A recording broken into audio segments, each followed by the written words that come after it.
আসসালামু আলাইকুম রহমতুল্লাহি ওবারাকাতুহু। সম্মানিত প্রিয় ভাই ও বন্ধুরা, আজকে আমরা আলোচনা করব স্বপ্নে কারো মাথায় লাঠি দ্বারা আঘাত করতে দেখলে কি হয়, স্বপ্নে কাউকে মারতে দেখলে কি হয়।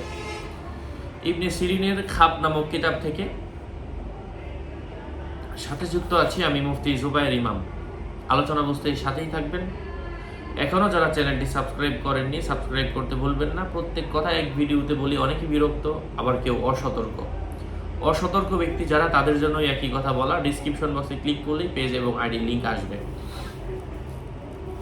কারো মাথায় আঘাত করতে দেখা, যদি আঘাতের দাগ লোকটির মাথায় থেকে যায় তবে সে তার নেতার প্রস্থান কামনা করবে, এমন কিছু বুঝিয়ে থাকে। এরপর যদি তার চোখের পাতায় প্রহার করে তবে সে প্রহিত ব্যক্তির দিনের ধ্বংস কামনা করবে, যাকে মারা হয়েছে আর কি।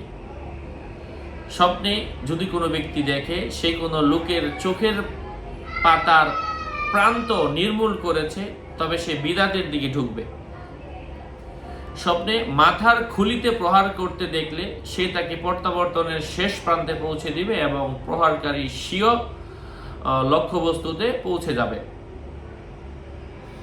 যদি সে তার কানের লতিতে প্রহার করতে অথবা তা ফাটিয়ে দিতে দেখে তাহলে সে এবং সেখান থেকে রক্ত বের হয় তবে সে প্রহিত ব্যক্তির মেয়ের কুমারিত্ব নষ্ট করে দেবে। কারো মতে আঙ্গুলের মাধ্যমে কাউকে মারতে দেখার ব্যাখ্যা হচ্ছে তার জন্য দোয়া করা। যদি এমন কাউকে মারা হলো, মারার পরে যার শরীরে কোনো স্পট বসে নাই, কোনো দাগ বসে নাই, এর অর্থ হচ্ছে যে মেরেছে, সে যাকে মেরেছে তার কল্যাণ কামনা করবে, তার জন্য দোয়া করবে, তার দীর্ঘায়ু সুস্বাস্থ্য কামনা করবে, এমন কিছু বোঝায়।